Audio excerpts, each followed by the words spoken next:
Hello, I'm Nicole with My Math Experts, and today we're going to talk about algebraic equations. We have a word problem that reads, an office worker is paid $15 per hour.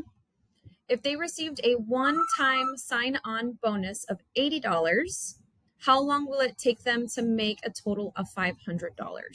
So with algebraic equations, we need to first classify the operation and then see what missing variable we need to solve. Write the equation and then solve for that missing variable. From this word problem, we see that we have a 15 per hour. So that per hour is already kind of hinting a variable. The one-time sign-on fee, we have to understand that it's plus $80. So once this person gets hired with this company, they get $80 just right off the bat, plus their $15 per hour.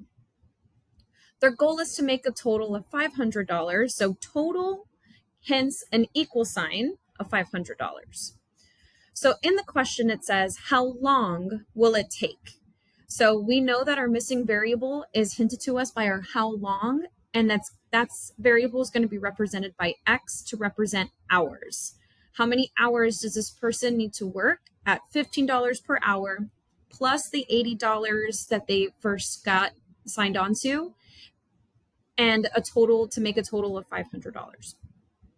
We write the equation 15x. X is going to represent the amount of hours that they work at $15, plus that first time sign-on fee of $80 is equal to 500.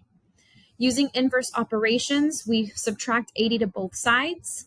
500 minus 80 is 420. So now we have 15x equals 420. To isolate that variable, we do one more inverse operation of division, divide 15 to both sides, and 420 divided by 15 gives us 28. So X is equal to 28. So this office worker would have to work 28 hours to make a total of $500. Thank you. Have a good day.